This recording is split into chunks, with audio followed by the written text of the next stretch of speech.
뉴스 시작합니다. 저는 동정민입니다. 1년 전 오늘 밤 생각하면 지금도 아찔합니다. 이 평화롭게 휴식을 취하던 국민들 앞에 갑자기 등장한 대통령, 그리고 비상계엄 선포, 이후 국회로 들이닥친 군복 입은 군인들. 윤석열 전 대통령은 여전히 거대 야당의 폭거를 알리기 위해서였다지만 문영배 전 헌재소장 권한대행은 탄핵 결정문에서 이유가 될 수 없다고 했습니다. 그건 민주주의 원리에 따라 해소되어야 할 정치의 문제였다고요. 정치로 풀어야지 병력을 끌고 와 해결할 문제는 아니었다는 겁니다. 계엄 1년이 되는 오늘 여러분은 어떤 생각이 드십니까? 국회 앞에선 시민 대행진이 벌어지고 있습니다. 현장 연결합니다. 네, 저는 지금 국회대로에 나와 있는데요. 제 뒤로 인파들 보이시죠? 비상계엄 1년을 되돌아보는 시민대행진에 참석하려는 인파들인데 지금은 보시다시피 사전 공연이 진행되고 있습니다. 국회 정문 앞에서 국민의힘 당사까지 약 600m를 행진할 계획입니다. 국회에서는 온종일 계엄 해제 행사가 이어졌습니다. 국회 잔디광장에는 계엄 해제 과정이 담긴 사진전이 열리고 있는데요. 이른 아침부터 많은 시민들이 전시를 관람했습니다. 조금 전에는 다크투어도 진행됐는데요. 계엄군 헬기가 착륙한 국회 운동장과 본회의장을 둘러보는 일종의 시민 체험 행사입니다. 우원식 국회의장이 해설사로 등장해 직접 월담했던 담장에 서서 시민들을 만났습니다. 저기가 비상계엄이 시작된 문입니다. 한번 잘 보시죠. 밤 9시부터는 국회의사당 본청 건물을 스크린 삼아 계엄 해제 장치를 되새기는 미디어 파사드 행사도 진행됩니다. 지금까지 국회에서 전해드렸습니다. 이재명 대통령은 계엄 1년을 맞아 특별 성명을 발표했습니다. 계엄을 막아내고 극복한 이 12월 3일을 국민 주권의 날 법정 공휴일로 지정해야 한다며 키워드로 정의로운 통합을 들고 나왔습니다. 국민 통합을 해야 하지만 그게 봉합은 아니라며 암은 제거해야 한다. 확실한 계엄 청산 의지를 밝혔습니다. 이상원 기자입니다. 이재명 대통령은 비상계엄을 막아낸 12월 3일을 국민 주권의 날로 지정해야 한다고 말했습니다. 국민 주권 정부는 우리 국민의 위대한 용기와 행동을 기리기 위해 12월 3일을 국민 주권의 날로 지정할 것입니다. 국민이 평화롭고 아름답게 쿠데타를 막아냈다며 대한국민이야말로 노벨 평화상을 수상할 충분한 자격이 있다고 했습니다. 이 대통령의 오늘 화두는 정의로운 통합이었습니다. 대통령의 제1 역할이 국민 통합이지만 통합을 악용해선 안 된다며 내란 청산을 강조했습니다. 통합이 봉합을 의미하지는 않습니다. 암을 치료하는 것은 그렇게 쉽게 끝나지 않습니다. 조금만 더 힘내주시고 조금만 더 도와주시고 조금만 더 견뎌주시기 바랍니다. 문재인 정부 시절 적폐청산과 비교하는 질문에는 차원이 다르다며 내란 사태는 진행 중이라고 답했습니다. 민주당에서 거론되는 2차 종합특검에 대해서도 긍정적 시각을 내비쳤습니다. 지금 현재도 밝혀지지 않는 것들이 너무 많아 보입니다. 특별수사본부든 뭐든 꾸려서 계속 수사해야 될 텐데 그게 과연 이 정부가 하는 게 바람직할까? 다만 야당의 예산안 합의 처리에 대해서는 감사의 뜻을 표했습니다. 어제 예산안이 합의됐다는 소리를 듣고 깜짝 놀랐어요. 전혀 기대하지 않았거든요. 답답함도 있지만 또 한편으로는 또 개선되는 측면도 있는 것 같아요. 채널A 뉴스 이상원입니다. 이재명 대통령은 외신 기자회견도 열었는데요. 윤석열 전 대통령이 계엄을 유도하려고 북한에 대북전단을 살포했다는 의혹을 재차 제기하며 북한에 사과할 생각이 있다는 뜻을 내비쳤습니다. 이솔 기자입니다. 비상계엄 사태 1년을 맞아 청와대 영빈관에서 진행된 외신 기자회견. 윤석열 정부의 대북전단 살포 작전 의혹 등에 대해 북한에 사과할 의사가 있는지를 묻는 스페인 기자에게 이재명 대통령은 사과 의향이 있음을 내비쳤습니다. 어떻게 제 마음속을 그렇게 들여다보고 그런 질문을 하시는지 모르겠어요. 차마 말을 못하고 있습니다.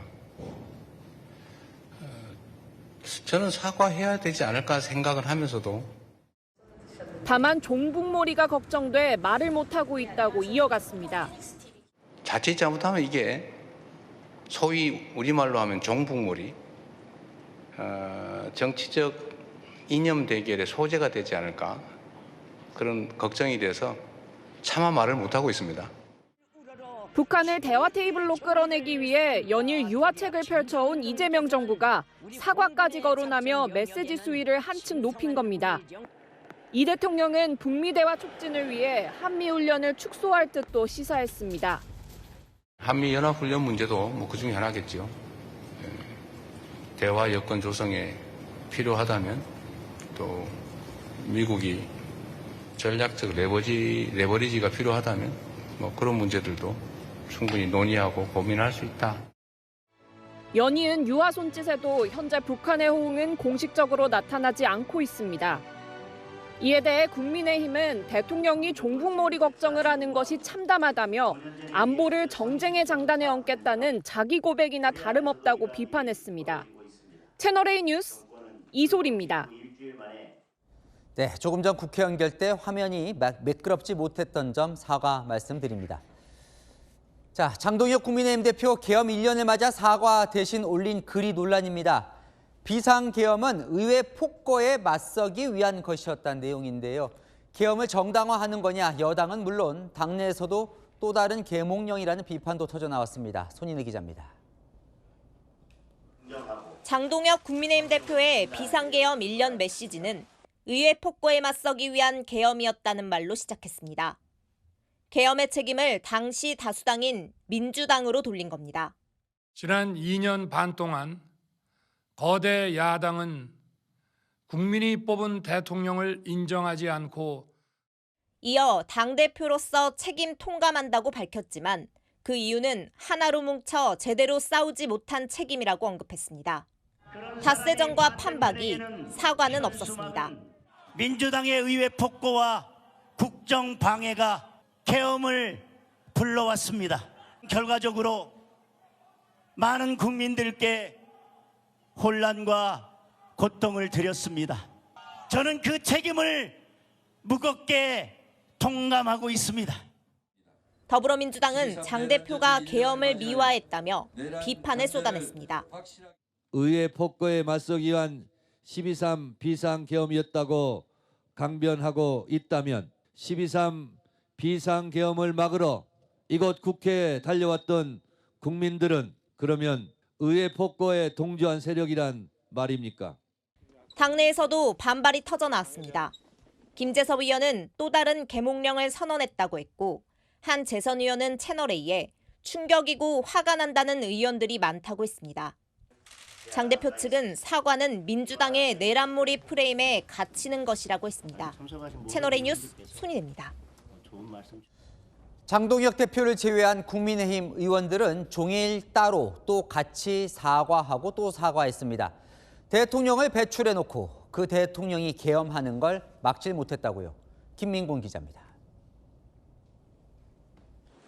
송원석 국민의힘 원내대표가 굳은 표정으로 허리를 숙입니다. 비상계엄 1년을 맞아 107명 전 의원들을 대표해 사과의 뜻을 밝혔습니다. 계엄의 발생을 막지 못한 데 대해 국민의힘 국회의원 모두는 무거운 책임감을 통감하고 있습니다.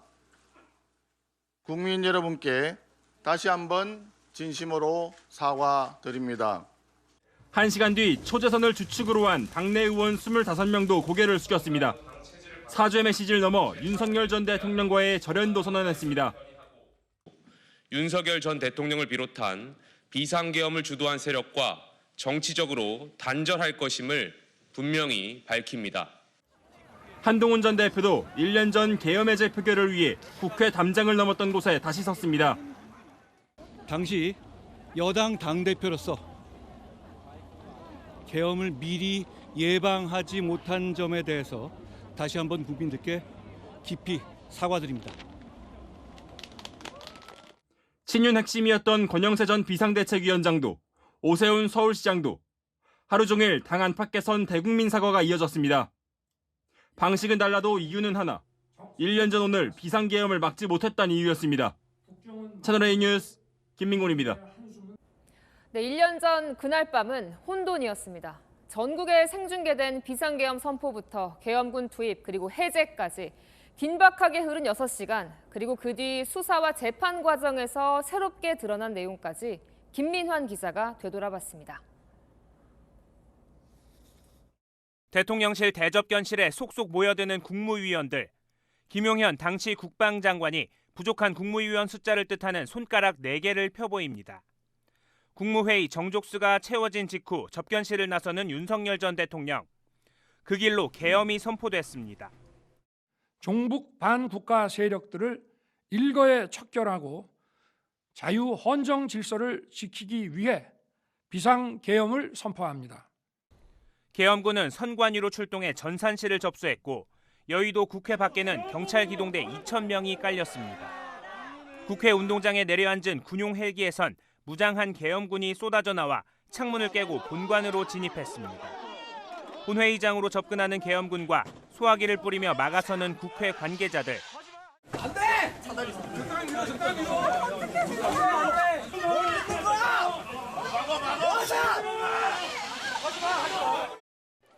국회 출입이 봉쇄되자 일부 의원들은 담장을 넘어 본회의장으로 향했습니다. 여야 의원 190명의 만장일치로 계엄 해제 요구 결의안이 통과됐습니다. 재석 190인 중 찬성 191으로서 비상계엄 해제 요구 결의안은 가결되었음을 선포합니다.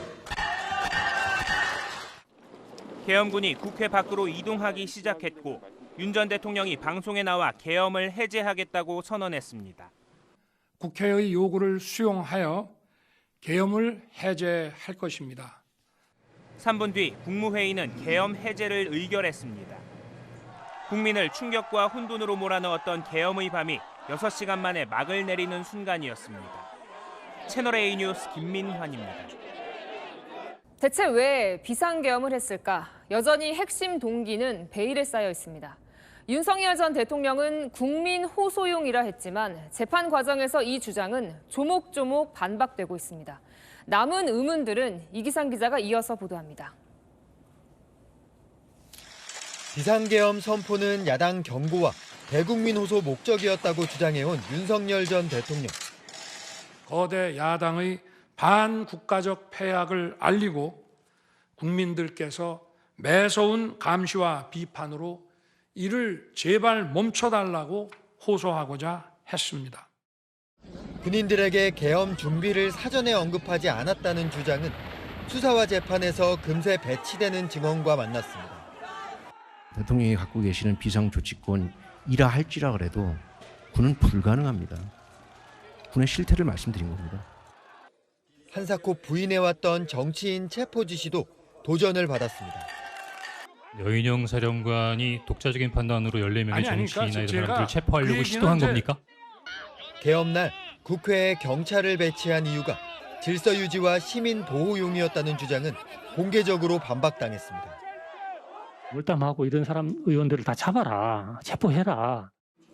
계엄 전모 파악이라는 퍼즐 맞추기는 진행형이지만 스스로를 파국으로 몰고 간 비상계엄 선포의 동기는 여전히 미궁 속입니다. 심각한 보안 문제가 드러났기 때문에 중앙선관위 전산 시스템 스크린 차원에서 소규모의 병력을 보낸 것입니다. 오늘 윤 전 대통령은 헌정사상 초유의 선동 탄핵과 예산 삭감, 입법 폭주로 국정이 마비된 상황에서 자유민주주의, 헌정 질서를 바로 세우고자 비상사태를 선포했다고 주장했습니다. 하지만 명태균 의혹 등 김건희 여사의 사법 리스크가 눈덩이처럼 커져 정권을 옥죄어오자 비상계엄이란 극단적 선택을 했다는 분석도 나옵니다. 채널A 뉴스 이기상입니다. 그렇다면 비상계엄 그 이후는 어땠을까요? 헌법재판소는 만장일치로 윤석열 전 대통령을 파면하면서 정치권에 이런 당부를 했습니다. 여야는 대화와 타협을, 대통령은 국회를 존중해야 한다고요. 1년이 지난 지금 그렇게 됐다고 보십니까? 구자준 기자가 짚어봤습니다. 민주주의와 조화될 수 있는 범위에서 이루어져야 합니다. 국회는 소수 의견을 존중하고 헌법재판소의 일침에도 거대 여당의 일방통행은 거침없었습니다. 더 센 특검법. 가결되었음을 선포합니다. 대법원장 청문회. 찬성하는 위원님은 손을 들어 주시기 바랍니다. 표결 결과를 말씀드리겠습니다. 재색위원 총 야당 없이 통과됐습니다. 그럼 야당은 어떨까? 정부와의 관계에서 관용 그리고 자제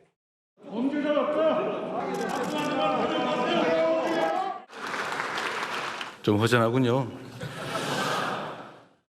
대화와 타협을 통하여 결론을 도출하도록 노력하였어야 대화와 타협은커녕 마주보기도 힘들었습니다. 저는 그들과 악수하지 않을 것입니다. 저도 사람하고 대화를 합니다. 대표들 입에선 저주와 증오의 단어가 난무했습니다. 무책임한 재정 폭주입니다. 위헌정당 해산 심판의 대상이 될지도 모릅니다. 국회를 협치의 대상으로 존중하였어야 합니다. 대통령도 협치를 이야기하며 야당 대표와 만났지만 단 한 번뿐. 당시 합의한 민생협의체는 아직 요원합니다. 헌재가 정치권에 당부한 가치, 존중, 관용, 대화, 협치. 1년 후인 지금 빛은 더 바래졌습니다. 채널A 뉴스 구자준입니다. 계엄 선포 소식에 국회를 지킨 건 시민들이었습니다. 두려움을 무릅쓰고 맨몸으로 군경 앞에 선 사람들, 그날의 목소리를 임종민 기자가 들어봤습니다. 계엄군이 탄 SUV를 에워싼 시민들. 출입을 막는 경찰은 밀어내고 국회에 진입한 계엄군을 몸으로 막습니다. 계엄 선포 소식에 국회로 달려온 시민들입니다. 가면 절대 안 된다. 가도 절대 앞으로 나서지 마라. 우리 집사람한테 그런 얘기 많이 들었어요, 올 때. 총을 든 계엄군이 두렵지 않았다면 거짓말이지만 곁을 지킨 다른 시민과 함께하는 힘을 믿었습니다. 군인이 그 총을 들고 있다는 거는 어쨌든 이 사람들이 총을 쐈을 때 나라가 그냥 괜찮다고 하는 거잖아요. 보는 눈이 많으면은 쉽게 이상한 짓을 하지 못할 거다라는 얘기. 헬스클럽에서 운동에다가 왔다고 이렇게 반바지 입고 맨살에 수리바짝 끌고 애기 엄마 같은 분도 있었고 다 그런 마음에 나왔을 것 같아요. 계엄군이 섣불리 본회의장 진입을 하지 못한 건 국회 안팎에서 저항한 시민들 덕분이었습니다. 본회의장! 민주주의를 위해서 본회의장을 사수합시다! 방송으로 계엄 해제를 확인한 뒤에도 동이 틀 때까지 국회를 떠날 수 없었습니다. 그래서 끝났다고는 하는데 정말 끝난 건가? 혹시나 또 상황이 새로이 반전이 될 수도 있지 않을까? 길었던 계엄의 밤, 국회는 맨손으로 군경에 맞선 시민들이 지켜냈습니다. 채널A 뉴스 임종민입니다. 비상계엄 1년을 맞는 오늘 김건희 여사의 재판도 이제 선고만 남겨놓게 됐습니다. 조금 전 특검이 총 징역 15년을 구형했습니다. 김 여사가 대한민국 사법 시스템을 무력화했다면서요. 법원에 취재기자 나가 있습니다. 자, 유준 기자, 오늘 구형 수위가 관심이었는데 상당한 중형이 구형됐네요. 네, 맞습니다. 조금 전 김건희 여사에 대한 결심 공판은 끝났습니다. 특검은 김 여사의 자본시장법 위반과 알선수재 혐의에 대해 징역 11년에 벌금 20억 원을, 정치자금법 위반 혐의에 대해 징역 4년을 구형했습니다. 3개 혐의에 대해 총 징역 15년을 내려달라고 한 겁니다. 김 여사는 도이치모터스 주가 조작과 명태균 씨 관련 무상 여론조사 제공, 통일교 현안 청탁 혐의 등으로 재판을 받아왔는데요. 특검은 도이치 주가 조작에서 공범들이 법대에 섰지만 피고인만은 예외였다며 김 여사가 대한민국 사법 시스템을 무력화시켰다고 지적했습니다. 또 종교단체와 결탁해 정교 분리 원칙을 무너뜨렸다고도 했는데요.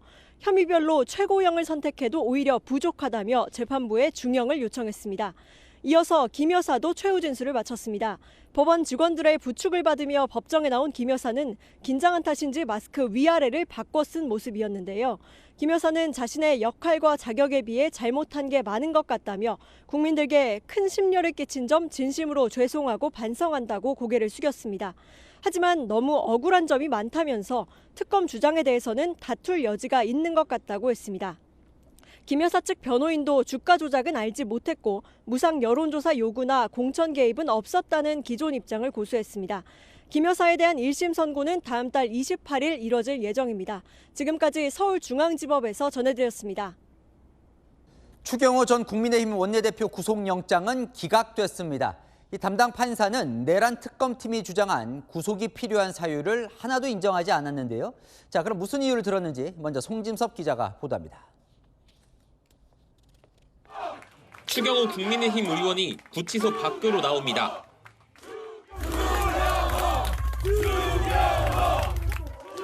내란 특검이 추 의원에 대해 청구한 구속영장이 기각돼 풀려나는 겁니다. 영장 담당 판사는 혐의에 관해 다툼의 여지가 있어 불구속 상태에서 방어권을 인정해야 한다고 기각 사유를 밝혔습니다. 지난해 비상계엄 당일 국민의힘 원내대표였던 추 의원이 의원총회 장소를 바꾼 게 계엄 해제 요구 표결을 방해할 목적인지 분명치 않다고 본 겁니다.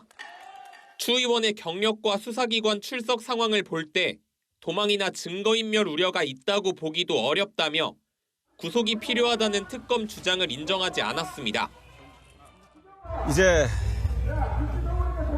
정권에서는 정치 탄압, 야당 탄압 중단하고 민생을 지키고 미래를 키우는 일에 집중해 주시면 고맙겠습니다. 특검은 반발했습니다. 내란 특검 관계자는 사실관계가 너무나 명백하고 사안도 중하다면서 법원의 결정을 존중하지만 수긍할 수는 없다고 밝혔습니다. 오는 14일 활동 종료를 앞둔 내란 특검은 구속영장 재청구는 어렵다고 보고 조만간 추 의원을 내란 중요임무종사 혐의로 불구속 기소할 방침입니다. 내란 특검은 이상민 전 행정안전부 장관은 구속시켰지만 추 의원을 비롯해 박성재 전 법무부 장관, 한덕수 전 국무총리 구속에는 실패했습니다. 채널A 뉴스 송진섭입니다. 추경호 의원 구속영장이 기각되자 여권은 일제히 사법부를 맹폭했습니다. 제2의 내란 사법 쿠데타라고요. 반면 추 의원과 같이 밤을 샌 국민의힘 의원들은 사법부를 지켜세웠습니다. 이어서 남영주 기자입니다. 더불어민주당은 추경호 의원의 구속영장이 기각되자 사법부가 쿠데타를 일으켰다며 날을 세웠습니다. 2024년 12월 3일이 윤석열의 비상계엄 내란 쿠데타라면 2025년 12월 3일 오늘은 내란 청산을 방해하는 제2의 내란 사법 쿠데타입니다. 조희대 사법부가 내란 수사를 방해하고 있는 게 다시 확인됐다고 몰아세웠습니다. 영장 기각으로 수사를 방해하고 있는 조희대 사법부의 민낯을 우리는 똑똑히 지켜보았습니다. 사법부가 스스로 사법개혁을 자초하고 있습니다. 국민의힘을 향해서도 혐의가 없어진 건 아니라며 위헌정당 해산감이라고 공격했습니다. 오늘 새벽 5시 국민의힘 의원 20여 명은 영장 기각 소식에 구치소 앞으로 가 추 의원을 맞이했습니다. 일제히 사법부를 치켜세웠습니다. 대한민국 사법부는 정의롭고 용기 있게 정치 특검을 멈춰 세웠습니다. 대한민국의 사법부의 양심이 살아있다는 점을 느꼈습니다. 민주당을 향해 내란몰이에 법원이 준엄한 제동을 걸었다며 야당 탄압 내란몰이를 중단하라고 촉구했습니다. 채널A 뉴스 남영주입니다. 보신 것처럼 여당이 맹폭하고 있는 조희대 대법원장, 이재명 대통령이 오늘 함께 오찬을 했습니다. 이 대통령이 오부 요인을 초청한 건데 이 마침 계엄 1년에 여권의 사법개혁 압박이 몰아치는 다소 껄끄러운 상황, 어떤 장면이 연출됐을까요? 뼈있는 말도 나왔습니다. 이현용 기자입니다. 이재명 대통령이 조희대 대법원장과 악수를 합니다. 계엄 1년을 맞아 이 대통령 초청으로 김민석 국무총리, 우원식 국회의장 등 5부 요인이 한자리에 모였습니다. 보기 어려운 분들을 이렇게 6개월 만에 보게 됐습니다. 불러주셔서 감사합니다. 네, 민주주의를 지키기 위한 특별한 날이기 시민들의 행동이 시작된 특별한 날이기도 해서 의미가 각별한 것 같습니다. 조 대법원장은 사법부가 계엄에 동조했다는 여권 공격엔 선을 그었습니다. 사법부는 지난 12월 3일 비상계엄 직후 그것이 반헌법적인 행위임을 분명히 하였습니다. 그러면서도 내란 전담 재판부 구성엔 사실상 반대했습니다. 개별 재판부가 오직 헌법과 법률에 따라 신속하고 공정하게 재판할 것이라 믿고 있습니다. 여당이 주도하는 사법개혁 속도전과 재판 소원제 도입엔 우려를 표했습니다. 충분한 논의와 공론화 과정을 거쳐 신중하게 이루어지는 것이 바람직하다. 이 대통령은 기자회견에서 내란 전담 재판부 설치와 관련해 국회가 잘 판단해서 결정할 것으로 믿는다며 사실상 힘을 실었습니다. 채널A 뉴스 이현용입니다.